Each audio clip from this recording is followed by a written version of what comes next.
Assalamualaikum warahmatullahi wabarakatuh. Apa khabar semua anak-anak sekalian? Okay, bertemu kembali kita pada subjek pendidikan Islam. Okay, dalam bidang sirah, iaitu sejarah perkembangan Islam pada zaman Rasulullah Sallallahu Alaihi Wasallam. Okay, bersama saya, Ustazah Liana. Okay, sebelum tu, suka untuk saya, untuk anak-anak menekan butang like, okay, dan juga butang subscribe di bawah ni. Okay, terima kasih.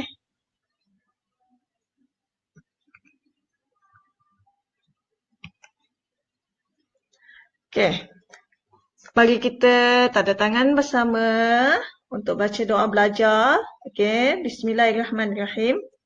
Allahumma aftah alaina hikmataka wanshur alaina min khazaini rahmatika ya arhamar rahimin. Rabbi shrah li sadri wa yassir li amri wahlul 'uqdatam min lisani yafqahu qawli. Wa sallallahu ala sayyidina Muhammad wa ala alihi wa sahbihi wasallam walhamdulillah rabbil alamin. Okey, baik. Alhamdulillah. Okey, untuk yang seterusnya, bagaimana strategi Nabi SAW ketika berdakwah? Okey, di sini terdapat beberapa strategi yang telah Nabi SAW lakukan. Okey, strategi yang pertama, Rasulullah SAW telah mengukuhkan negara Islam iaitu dengan cara membentuk masyarakat mengikut acuan Islam.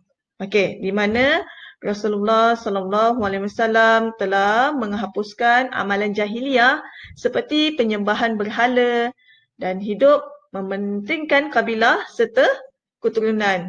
Okey, semua tu Rasulullah telah hapuskan. Okey, yang seterusnya dengan melengkapkan kaum muslimin dengan ilmu agama. Okey, yang ketiga dengan cara menekankan amalan tidak mensyirikkan Allah. Okey, taat kepada Nabi, mengukuhkan persaudaraan Islam dan menjauhi larangan seperti membunuh dan berzina. Okey, selain itu, Rasulullah juga telah memperkasakan ekonomi umat Islam. Bagaimana caranya? Dengan mengutuskan pemungut zakat dan jizyah kepada kabilah-kabilah dan negeri-negeri yang dikuasai Islam. Okey, untuk pengetahuan semua, jizyah itu apa? Okay, jizyah ialah cukai yang dibayar oleh rakyat yang bukan beragama Islam, yang bernaung atau tinggal di negara Islam. Okey, yang seterusnya, strategi yang kedua yang Rasulullah amalkan adalah menekankan tanggungjawab berdakwah, iaitu dengan cara memainkan peranan menyampaikan kebenaran Islam yang dipikul oleh semua Muslim, sama ada laki-laki atau perempuan. Okey, yang seterusnya Rasulullah menekankan saling berganding bahu dalam mempertahankan kesucian Islam daripada ancaman musuh. Okey, apa dia yang seterusnya? Strategi yang seterusnya, yang ketiga. Okey, strategi yang ketiga, Rasulullah SAW telah menekankan, apa yang Rasulullah tekankan iaitu dengan menjalinkan hubungan luar, iaitu dengan menghantar utusan dan gubernur. Iaitu Rasulullah SAW mengutus para utusan dihantar kepada kabilah-kabilah Arab dan ditugaskan berdakwah serta menyeru mereka agar memeluk Islam. Okey, seterusnya, para gubernur yang telah dilantik oleh Rasulullah, dihantar ke negeri-negeri yang dikuasai Islam dan ditugaskan untuk berdakwah serta mengajar tentang ajaran Islam. Okey, yang seterusnya, Rasulullah juga menerima kedatangan delegasi-delegasi kabilah Arab, iaitu baginda menerima kunjungan mereka yang berhasrat untuk memeluk Islam. Okey, setakat ni semua masih faham tentang strategi yang telah Rasulullah jalankan? Okey, Alhamdulillah. Okey, seterusnya kita tengok pada kesan daripada dakwah yang Rasulullah SAW telah lakukan. Apa dia? dengan terbentuk masyarakat Islam yang teguh akidahnya, hidup bersatu padu, aman dan damai. Okey. Nabi SAW telah mewujudkan satu negara yang semakin kukuh kerana setiap Muslim sanggup berkorban tenaga dan harta demi mempertahankan kesucian Islam dan negara. Okey. Seterusnya ramai yang memeluk Islam kerana setiap orang berperanan menyebarkan Islam dan pengaruh Islam semakin meluas di Semenanjung Arab. Okay, good. Baik, seterusnya. Kita tengok kepada cabaran. Okay, setiap apa yang dilakukan oleh Rasulullah SAW dalam berdakwah, terdapat banyak cabaran. Okay, cabaran Rasulullah berdakwah. Okay, apa yang pertama? Pertama, Rasulullah menghadapi penentangan bersenjata daripada musuh Islam. Okay, iaitu penentangan berlaku akibat kemarahan dan rasa tidak puas hati melihat kejayaan Islam membuka kota Mekah. Okay, mereka juga berasa terancam dan mahu menyekat pengaruh Islam. Maka tercetuslah beberapa peperangan seperti Perang Hunain dan Perang Tabuk. Okay, kita tengok pada Perang Hunain. Okay, Perang Hunain berlaku di Hunain pada tahun ke-8 Hijrah.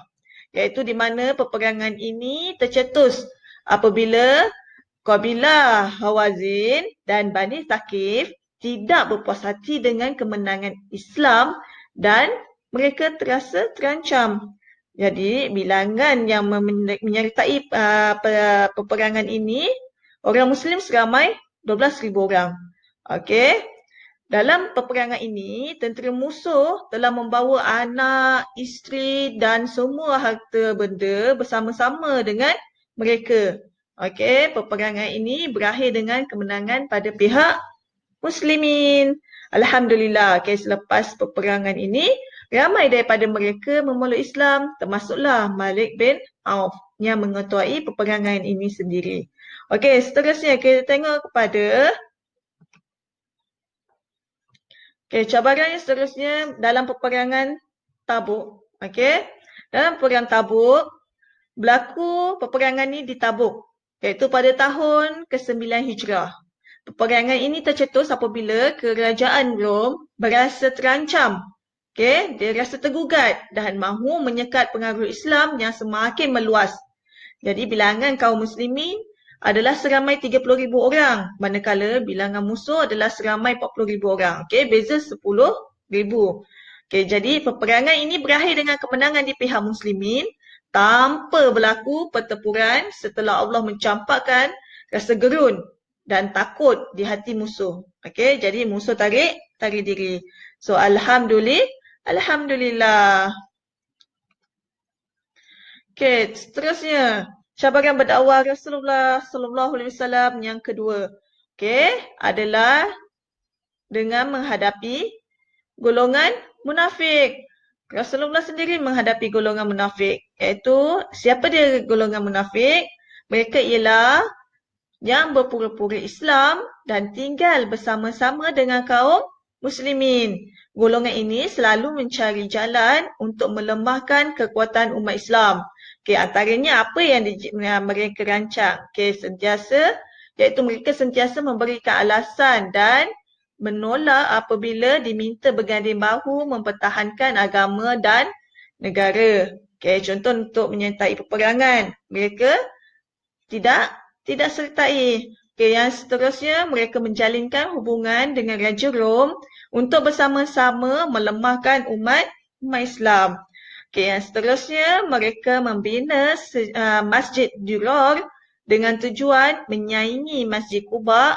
Iaitu Masjid Quba itu apa? Masjid yang telah dibuat oleh Rasulullah SAW dan memecah belahkan kaum muslimin. Tugas mereka adalah tak nak tengok kesatuan umat Islam tu kukuh, kuat.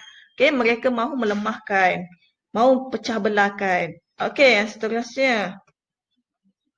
Kita tengok kepada iktibar, daripada perkembangan dakwah Islam. Okay, dakwah yang Rasulullah SAW lakukan. Okay, yang pertama, Okey, kita hendaklah melaksanakan tanggungjawab berdakwah, menyebarkan kebenaran Islam kepada semua. Okey, tugas berdakwah ini mestilah disertai dengan ilmu, perancangan dan cara yang berhikmah. Okey, yang kedua, kita hendaklah memelihara kesatuan umat Islam dan rakyat Malaysia kerana dengannya negara akan stabil dari sudut politik, sosial dan ekonomi. Yang ketiga, musuh Islam ni sentiasa mencari kelemahan orang Islam. Oleh itu, kita mestilah menuntut ilmu dengan bersungguh-sungguh kerana dengan ilmu kita dapat menangkis dayah-dayah daripada musuh Islam.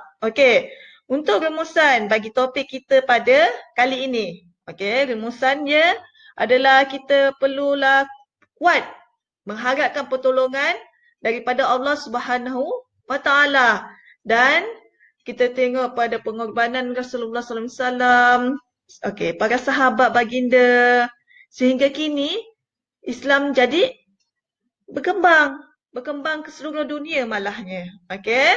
Baik. Sedikit nota untuk anda semua. Dosa jangan ditambah. Amal jangan ditolak. Cinta jangan dibahagi. Hidup hanya satu kali saja. Jaga diri, jaga kesihatan. Wabillahi taufiq wal hidayah. Wassalamualaikum warahmatullahi wabarakatuh.